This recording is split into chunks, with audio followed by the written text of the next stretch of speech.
the two best words in sports. The two best words in sports. Game 7. And not only is it just Game 7.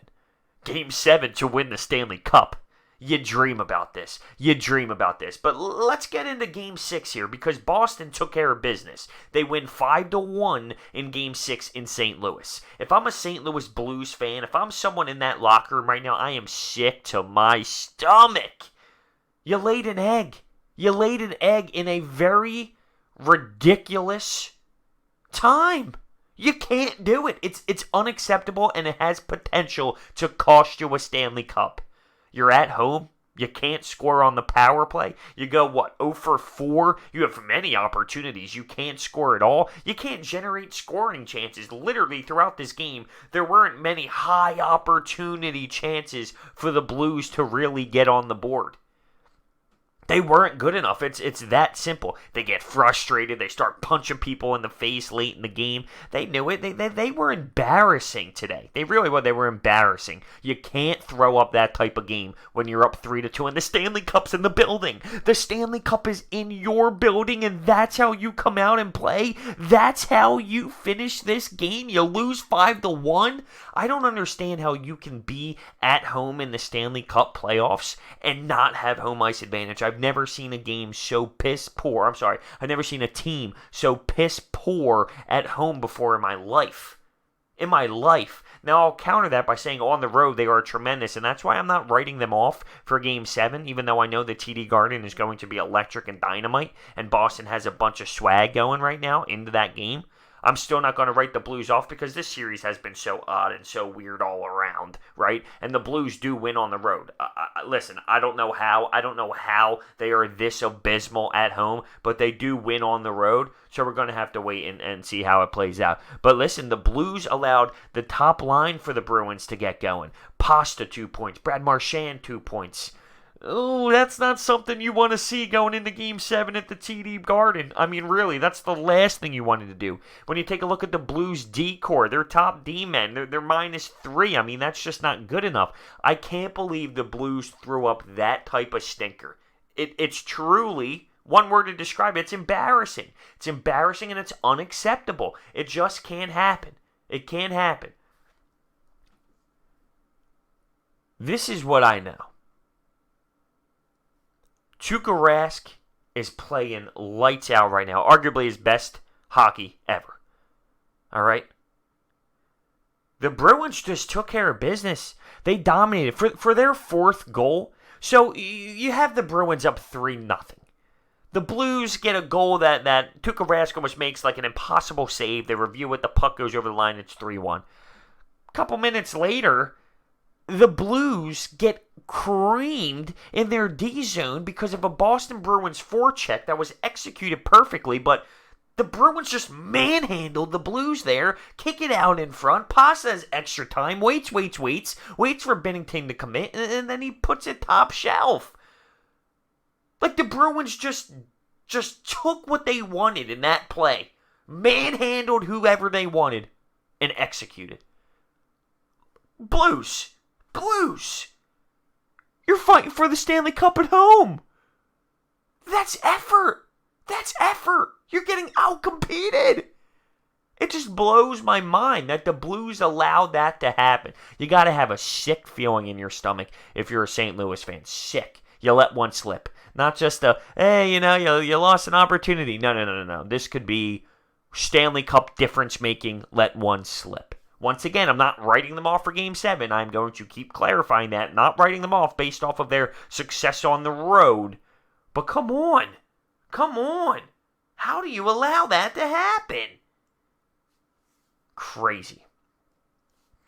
Charlie McAvoy came up huge in this game, though, and it realistically is the save of the game, and it's not even Tuukka Rask, because this was during where the game was somewhat in anyone's hands, and there's a shot that's on Tuukka Rask, and it gets deflected off a couple things. It's going towards the back of the net. Tuukka's trying to save it with his back and his glove behind his back, and Charlie McAvoy's in the blue paint, and he smacks it out of there. And that was a really crucial save, and somewhat reminds me of Holtby's save last year, and everyone talks about the save that changed the series. Well, that's potentially up there because that was a difference maker at the time. It's hard for me to say the Blues were just abysmal the whole game because I thought even though the Bruins capitalized on a 5-on-3 opportunity in the first period, for the most part, I thought the Blues dictated the first period and the pace of the game and the opportunities. They weren't grade A scoring chances. They were throwing pucks on net and all, but I thought they dictated the speed. But when the game's all over and it's 5-1 and you don't get really any legit, actual great chances, and the Bruins manhandle you the way that they did, and they applied the pressure the way that they did, and then they win the game pretty damn easily. I can't take a look at the Blues and say, well, you worked hard, but you just didn't have enough. No. The Stanley Cup is in your building. The fan base is going wild. The whole city thought they were partying to the extreme tonight. You blew a chance. And the worst part about it is, now the Bruins have momentum going back home. A Game 7 in the TD Garden, good luck. Guys stepped up for the Bruins today. And now listen, I don't think Binnington had a great game. He let that I'm not going to nail him for a 5-on-3 goal, but he allowed the second goal was a ground ball puck that was bouncing all over the place, got by him, can't really happen. The third goal was a really nice wrister posting in. He saw it the whole way. Can't happen. Fourth goal, he was somewhat left out to dry.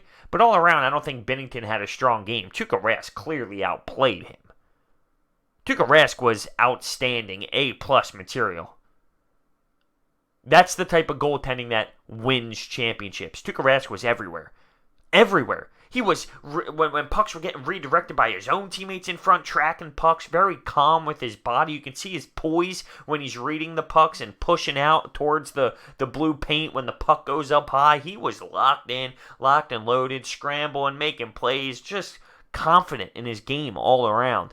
And the Bruins feed off that stuff. The Bruins literally feed off that. It goes from the net front out. I thought the defensive core for the Bruins played well. Their special teams played well. They scored on the power play. They killed off a lot of penalties. And you could just see, and something that I'm looking at here, you can see the frustration by the Blues after this game. Punching people in the face, giving cross checks, just playing dumb. Embarrassing themselves. That's the word of the day for me when it comes to the Blues. Just embarrassment. From what they put out there on the ice during play, for what they did after the game, even though it was still during play, just when the game was essentially over with under a minute left. Yeah, I mean, you got frustrated and you embarrassed yourself. So let's see where that goes heading into Game 7. But their body language looked defeated and upset. Maybe that'll fuel the fire for the Blues. Who knows? This heartbreak, this disappointment for what they produced here in Game 6 at home, maybe that will fuel them to another level that they never thought that they would reach. Who knows? As for the scoring for the Blues, which clearly wasn't there, their top line didn't really get anything going. They really didn't have many plays where they entered the zone and made a cross-ice pass and then had a nice shot in the slot. Nothing really like that. They didn't create much entering the zone. Odd man rushes, not really any chances. Maybe early on there was that one breakaway and they didn't get a shot off even. I don't know. I don't know what to tell you other than I'd be sick to my stomach because you were staring at it. You were looking dead straight at it. In your own house. In your own house. The Stanley Cup is sitting there waiting for you. You lose 5-1. Ooh.